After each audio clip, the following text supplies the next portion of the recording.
Welcome to Windows on the World, bringing you cutting-edge news, empowering information and no conspiracy theories. Recently, Windows on the World featured RMT Union spokesman Steve Headley on the implementation of biometric fingerprint scanners for London Underground cleaners. This is being made compulsory by London Underground and their contractor ISS. The Windows on the World team were at an event this week where Steve and union members visited the offices of ISS in London's Docklands to question representatives of the company about this draconian and intrusive practice. He's been locked out, so what we need you to do is go away and find out if any of your friends have been locked out that haven't come here today and get us their details. Now, we've had a woman here that's been sacked at Terminal 4. We've had guarantees that this wouldn't happen.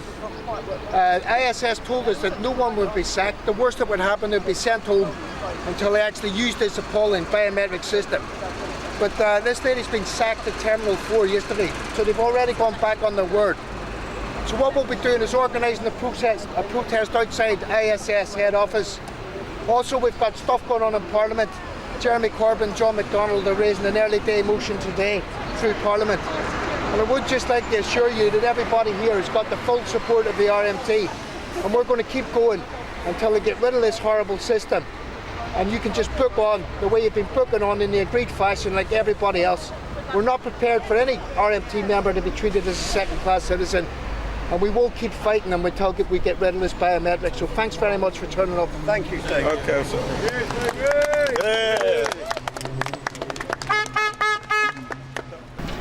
Half these biometric systems aren't working anyway.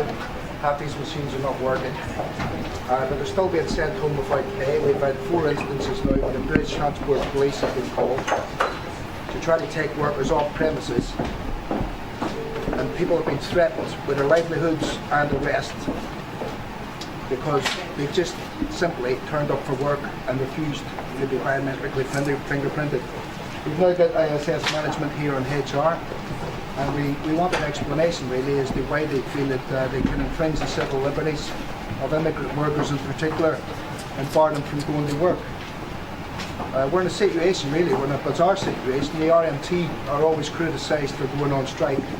If we want people to withdraw their labour, then we have to ballot, we've got to go through a legal process. But it seems that ISS, they don't have any democratic process at all. They don't have to ballot, they lock people out of work. So when the mayor's talking about and the government are talking about banning strikes, I would like to know what sort of legislation he's got in hand to deal with companies that are preventing people from going to work and threatening to call the police when people do actually turn up for work. So it's really a serious situation, and we've not really had an adequate answer from ISS as they did, but hopefully we'll get that today. We're in the process all of sort of leaving. We are leaving, we're in the process of leaving, as we can see. Please make your way to the That's what you're telling ISS workers at the moment. You're telling them to leave the premises. You're telling them to leave work at the moment. Locking out low-paid workers. Low-paid workers are being locked out as we speak. For what? For not using these intrusive machines. My parents came to this country. They came here to escape oppression. They were known by nobody. Their papers were not complete. But even they didn't have their fingerprint taken. Are you saying that these people have lower status than what could be considered, as my parents were, enemy aliens? Is that what you're saying? Lower than people who might be a political threat? Is that what you're saying? We aren't prepared to enter into any dialogue with you in the saying- Why your workers, hard-working people, why are you treating them like this? That's what people, and if people are watching this, what's happening is, these workers are being treated like potential criminals, and then what's happening, they're going into work, doing their job, some of them have been refused to start work, they're losing money, others are being sent home from work after 1.5 hours of doing their job. Please explain to me why you were treating low-paid workers like this. Of all the people, Have you all got biometrically fingerprinted in here? are you Are biometrically you fingerprinted when you come into fingerprinted work when you come in today? here? Do you book on biometric system? I do indeed. As do all my managers. Everybody books it. Everyone Every here day. books on. There's no biometric machine here, is there? Yes, there is. Where? Show me. We're not entering into any conversation anyway. So are you telling me you all book on biometrically? Every day. I would. No, but you don't at the minute, do you? As I've You explained, don't we get are the not minute. prepared to enter into any dialogue with you. Certainly not So in the it's foyer of the building. It's a bit rich, isn't it? You don't have to book on biometrically. You don't have to do that in the middle of Canary Wharf. But these I would low-paid reiterate, workers, I'm asking you to leave the building. these low-paid workers are being threatened. It's absolutely outrageous that this company, a multinational company, it's making hundreds of millions of pounds from taxpayers' expenses, publicly funded through London Underground and Again, TfL. I'm asking you to leave the All right. premises. We are in the process of leaving, actually. Some of Yes, them we are are in the process of leaving, thank Now you. you have to wait until I'm ready because I'm old and it takes me time to be psychologically well enough and mentally well enough to get myself around the process of leaving. So what they're doing is showing respect to an old lady who has to mentally gear themselves up to be able to leave the building. Do you know what it's like being an old lady? Well, when you're old... That won't matter. They'll threaten you with the British Transport Police in a minute. That's what they did to all the workers. Oh, well, let's see how an old lady... Well, this looks like Agenda 21 being rolled out, doesn't it, across corporate entities across Europe. Any comment on that, please? Only 21, he knows as a boss, mate. They wouldn't know anything about that. Let's take it outside. Basically, ISS are using this biometric fingerprinting to pick on and intimidate migrant workers from other countries. This is total outrage. ISS should never ever use it. You know, they're now stealing food off of people's tables, out of babies' mouths. People can't buy food for their children, can't buy clothes for their children. They might even face eviction even so. Even the debt collectors, if people are having to pay for them, what happens to them people? ISS should think about it and think again, and think damn quick, because we will win. We will get this system out. We do not want it, full stop. This idea of fingerprints is against my conscience, and it should stop. Because that's not the only option. There are other options like the swap card or the auto phone that we are using. People should not be bullied to use fingerprint. People should be allowed to work happily in a company. Well, basically, I think it's a disgrace that ISS should be able to get away with this. I think we should, as they say, down to fingerprints and down with it all, finish, over and done with. Yeah, we had further calls last night of people being intimidated by the BT police, that if they didn't book on with a biometric fingerprinting and they didn't leave the premises, then they would be taken off the premises by the police. I don't know if ISS made good on these threats, but you can see the level of intimidation that these workers are facing. We're in the 21st century and we've got an absolute lockout here. It's something like a Victorian mill story. And these owners are acting like Victorian mill owners. If a trade union wants to withdraw the labour of its members, if those members want to go on strike, we've got to go through a lengthy balloting process, we've got to comply with the law. But here we have ISS, a major multinational company, multi-billion pound company, acting with impunity when it stops people working. And really it's not a level playing field, and these workers are being bullied and harassed into something that they really don't want to do. Our major concern is the civil liberties argument, which is about where this information is going to be kept, what's it going to be used for, who's going to have access to it. And is it true this company was not taken over by G4S? It's all it's very cloudy about who they are and what they are and where this information goes. But I'll give you an example of their kind of behaviour. They'll invite the staff to an open forum event, which should be about celebrating success as a company, only to find Home Office immigration officials there unannounced, doing a trawl through the staff. It's a completely cynical attempt to control employees. And these are people that work very hard, cleaning up all the crap the rest of us leave on the trains and so on. Yeah, it's not a nice job and not an easy job. Let's remember, they're all paid less than £9 an hour. Right. These people work through the night, sometimes in very hot and unpleasant conditions, deep in the tube, in the depots, cleaning all those trains. Pretty gruesome job, and they go through the further degradation of finding a bin room or somewhere like that to find this fingerprinting machine, and that's just to make sure you get paid. And you know, we've decided to draw a line in the sand. We're not having it. Well done. Well done for standing up for your members. Yeah, thank you. That's what we're here for. Yeah. Well done.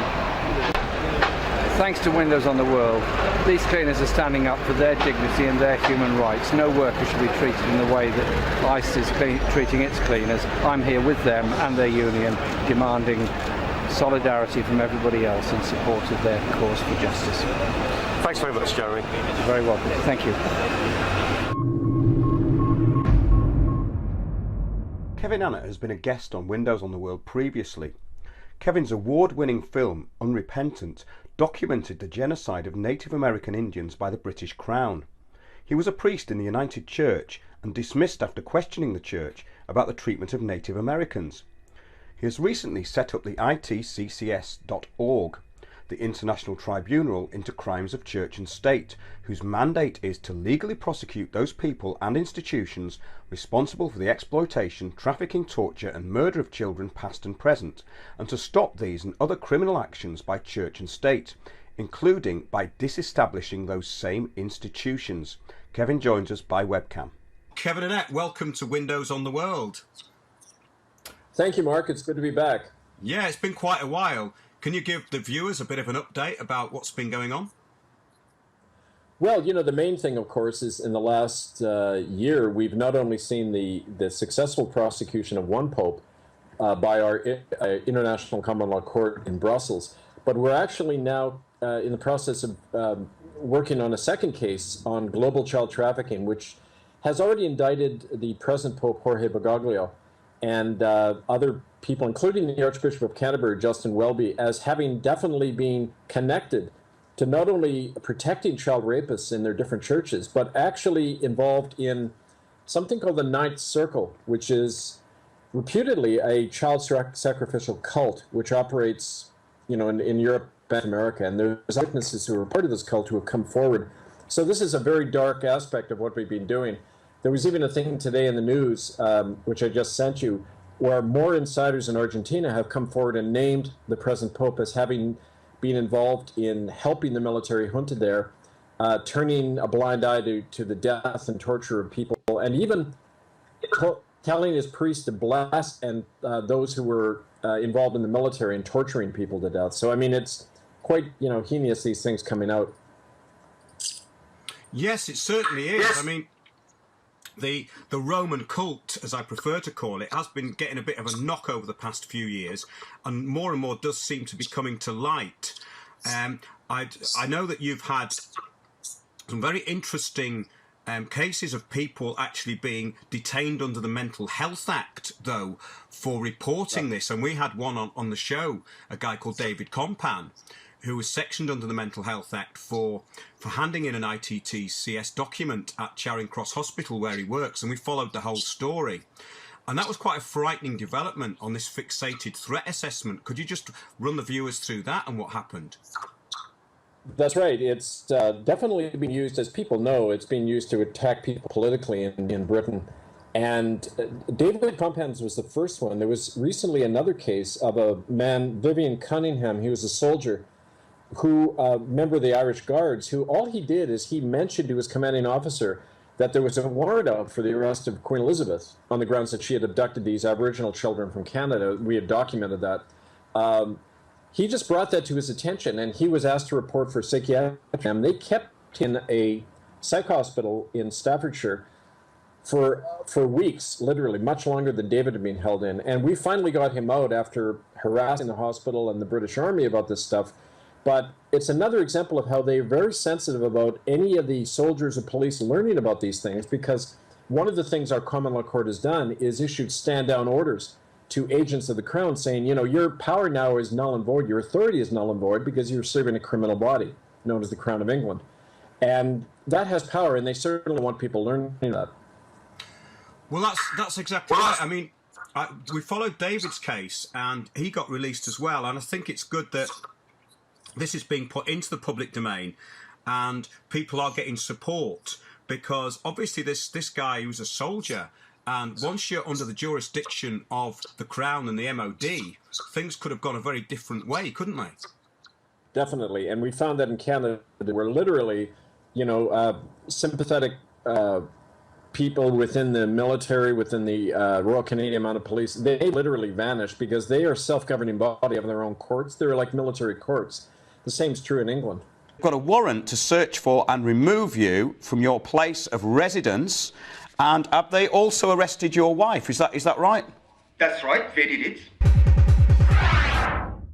We have in the studio David Compan, NHS electrician just released after being sectioned under the Mental Health Act. If you weren't with anybody, you'd have just disappeared. Nobody would know where you are, and you can be detained indefinitely. That's right. Thank you very much for all your support. Thank you very much. We're going to a short break. Remember to join us for part 2.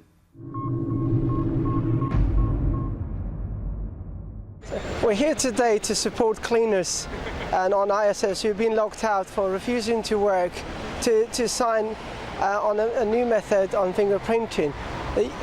The cleaners today have been locked out because they are following a union instruction and following a legal ballot. Yeah, again, ISS have locked them out and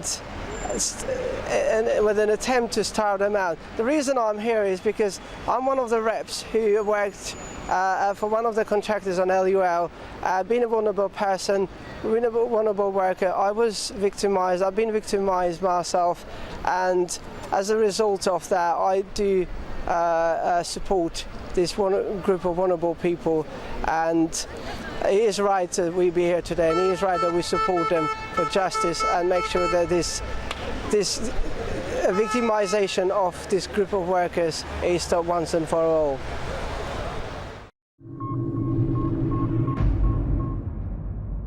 It really all starts with corporate theft of the person and people's property, which is really what the Roman cult or the Vatican is all about. It's all about us as chattel goods of a state or corporation, and I think that's the most interesting aspect of this work, is that it's kind of laid that pretty much open.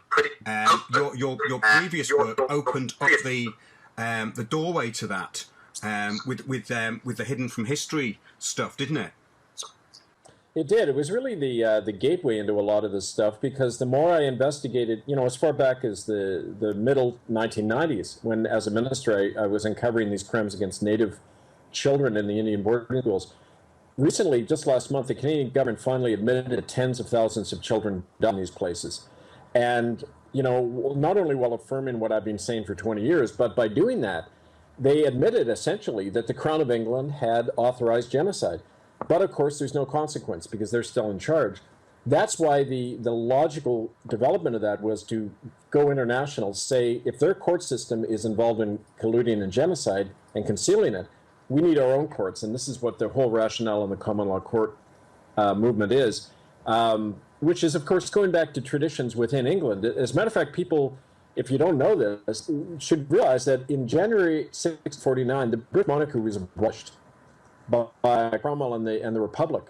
And it said for the rest of time, anyone who advocated a monarchy was committing an act of treason against the British people. Well, those laws are still in the books. They're not abolished just because there's a counter-revolution and the crown comes back into power. So that we can draw on those constitutional precedents, the legal precedents, to show we, the people, are the ones who are the sovereigns, not some woman, you know, in Buckingham Palace.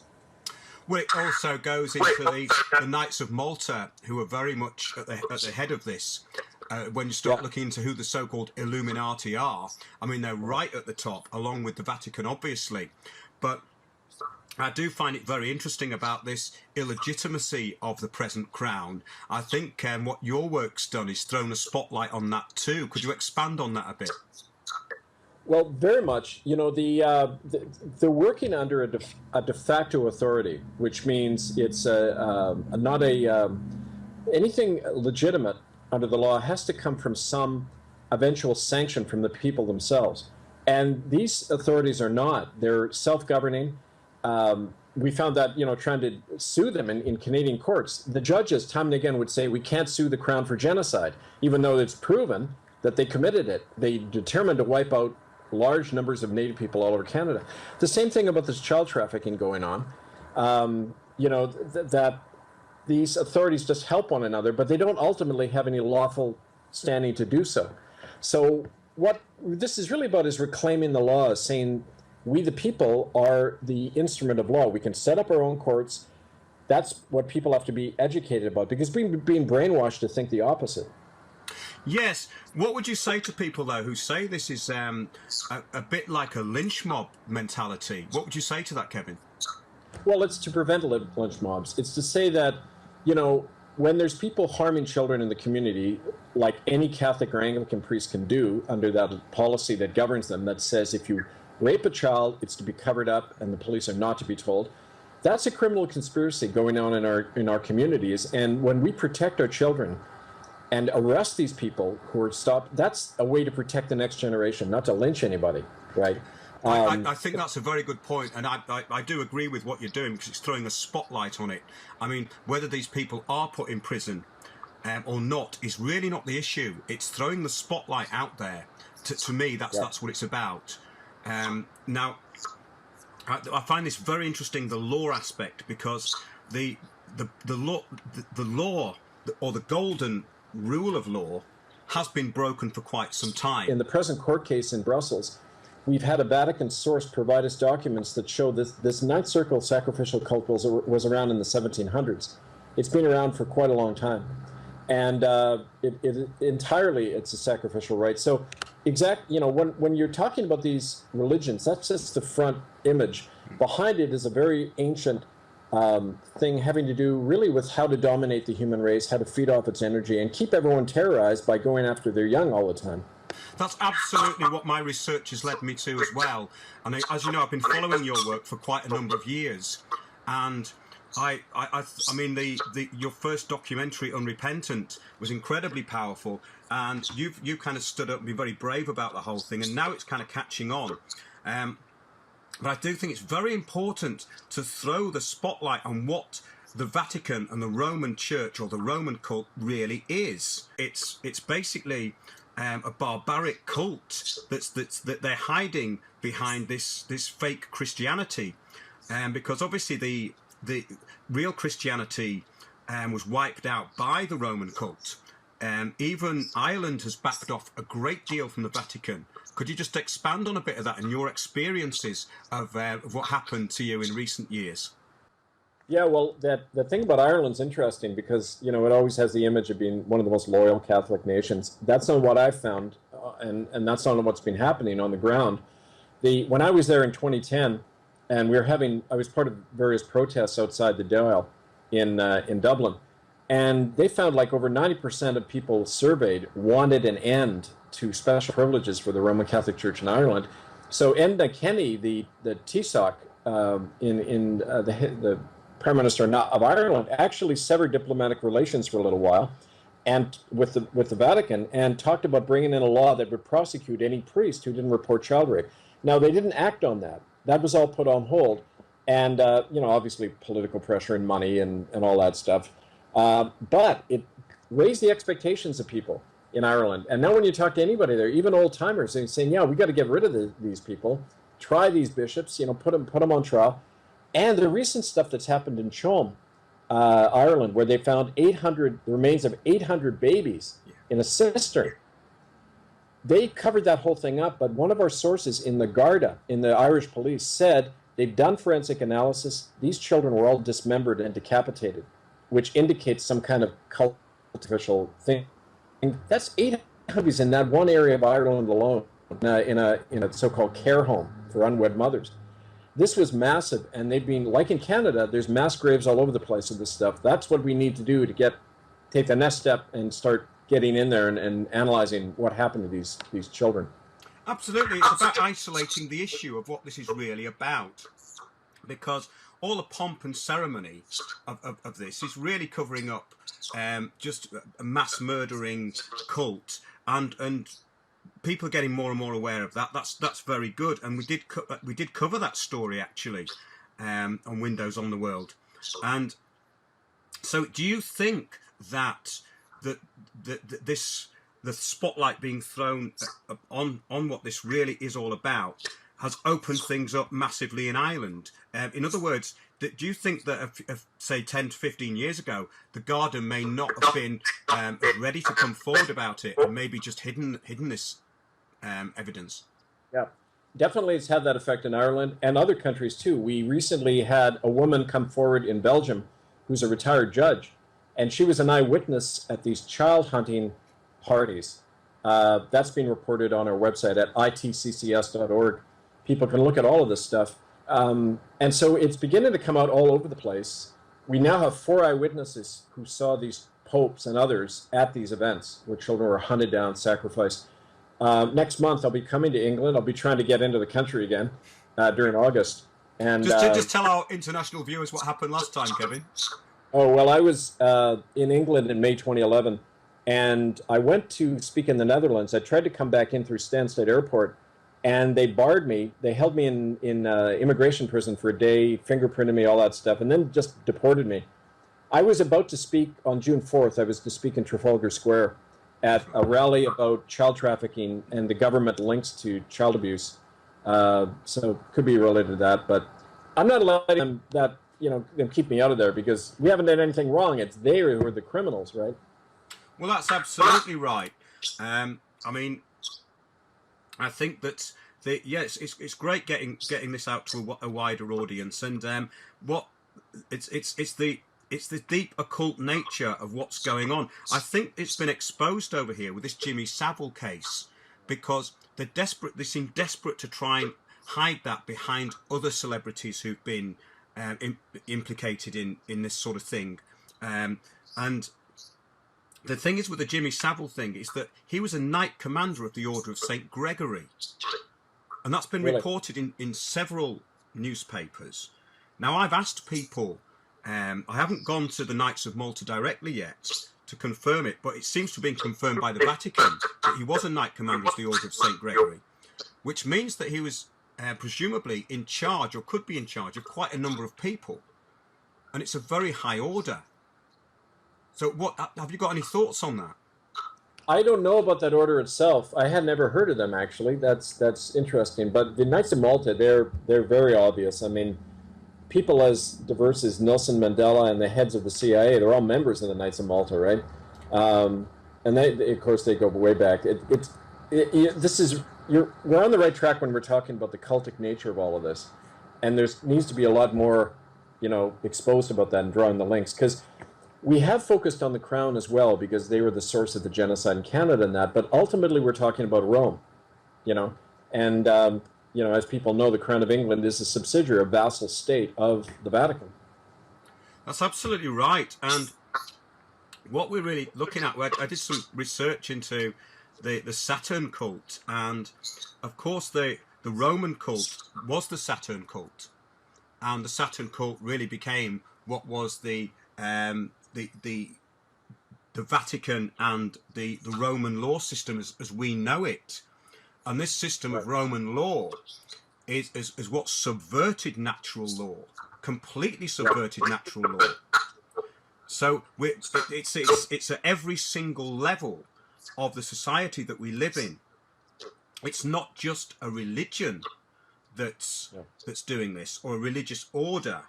It's very much interconnected to the law system and every single thing that people have to go through in their daily lives, as their liability as a person goes, as chattel goods of the state. And this is a very interesting thing with the broken rule of law. We've now got corporations who are just committing fraud upon their own fraud, and the remedy has been taken from the system, so there is no rule of law anymore. Right. That's exactly the rationale why we have every right to form common law courts, to reassert our inherent liberty to do so. We're just reclaiming something that's born into us, right? We don't have, it doesn't have to be authorized by anybody. That's a great point, Kevin. We're going to take a short break and we'll see you in a couple of minutes.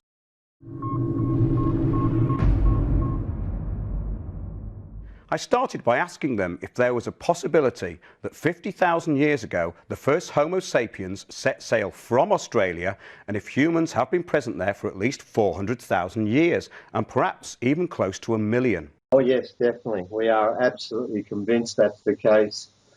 The only equivocation we would now add is after more research, the 50,000 years would be a bare minimum. What happened next?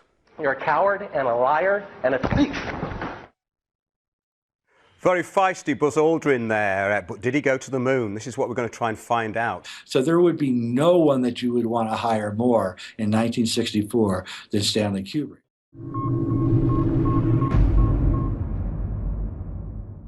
Okay, Kevin, welcome back to Windows on the World. Can you just tell us what you've been up to recently?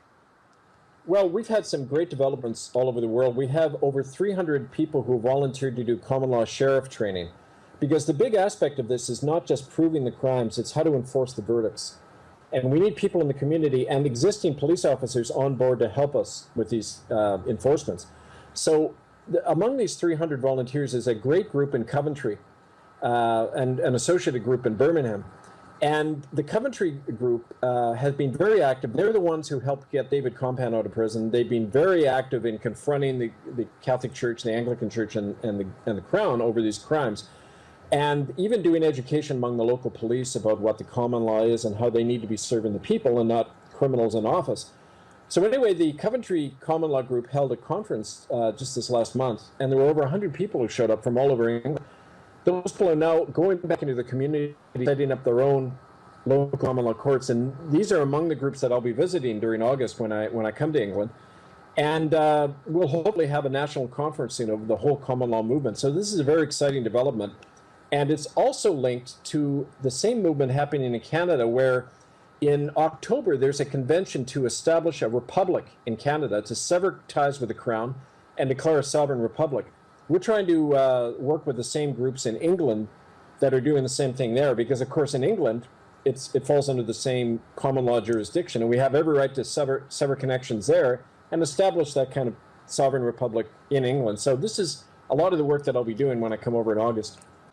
You've achieved a lot in the last few years.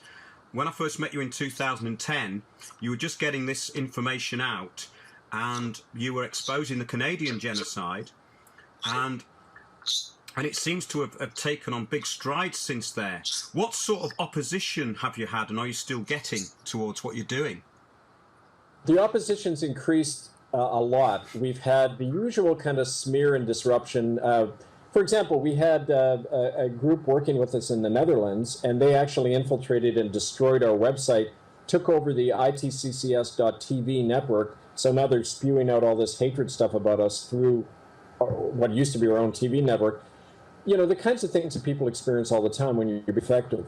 We just keep saying to people all the time, keep on the issue, don't fall for divide and conquer personal attacks on each other.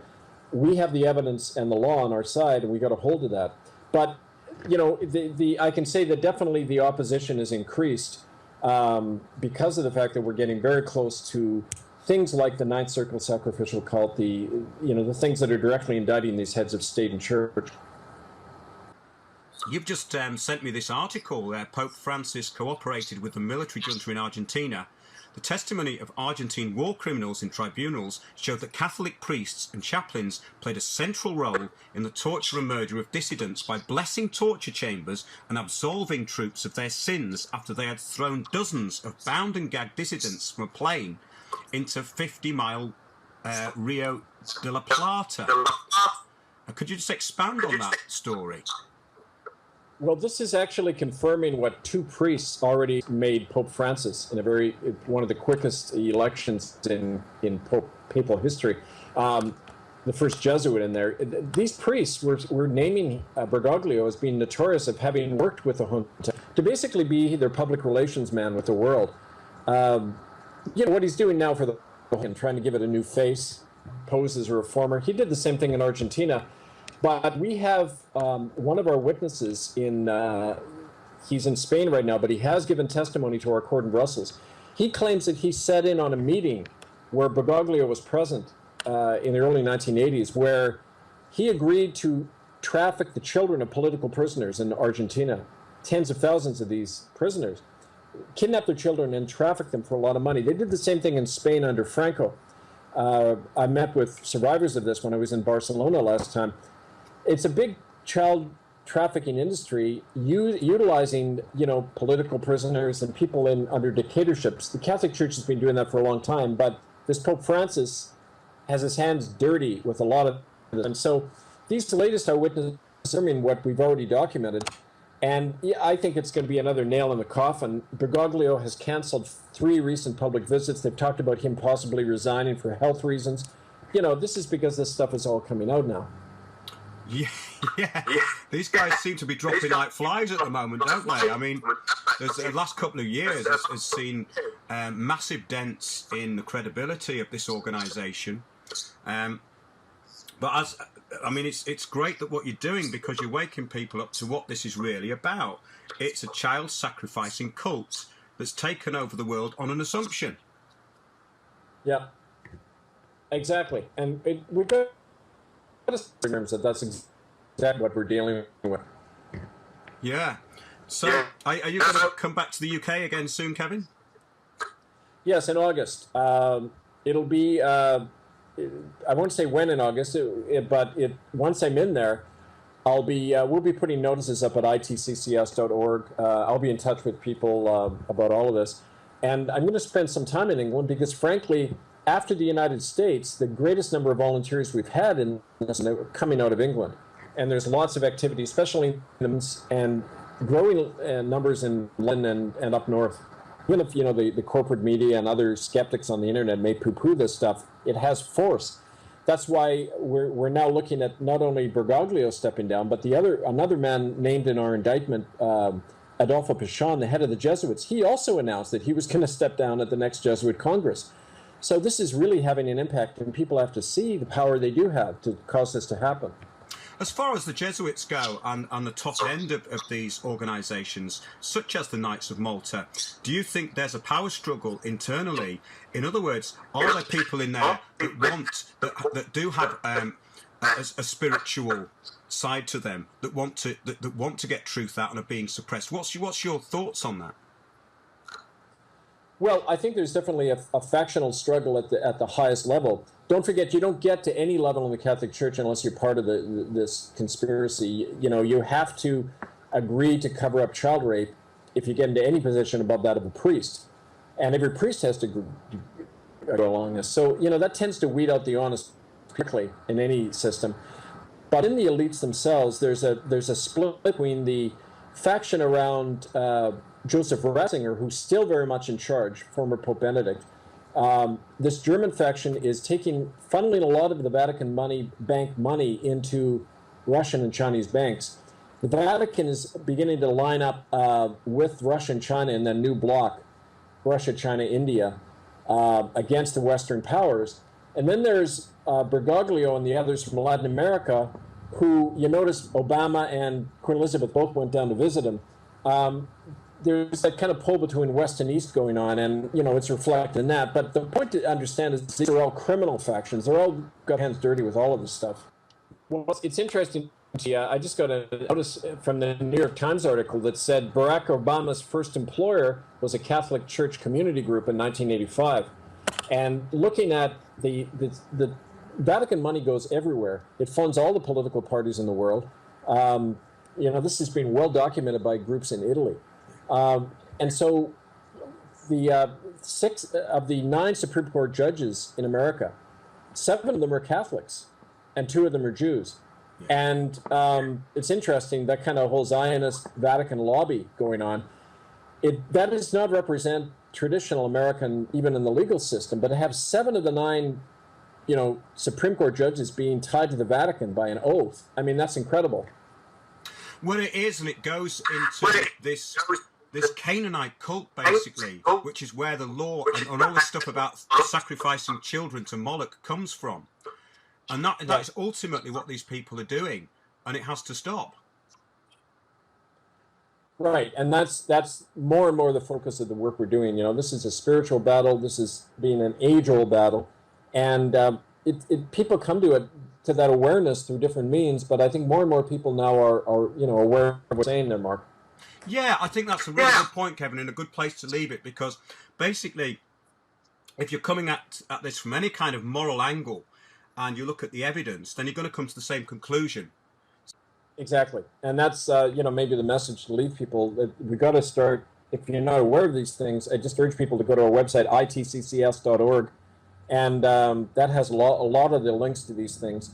And if you want to write to me, hiddenfromhistory1@gmail.com, and we can connect when I come in August, England, definitely. Well, that'll be great, Kevin. We've got our own studio now. We can come in, we can do an interview, and it'd be great to see you again. Thanks for being on Windows on the World, and keep up the good work. Thank you, Mark. We'll talk to you soon. Thanks for joining us on Windows on the World. Remember, keep watching those, watching us, watching Windows on the World. We'll see you soon.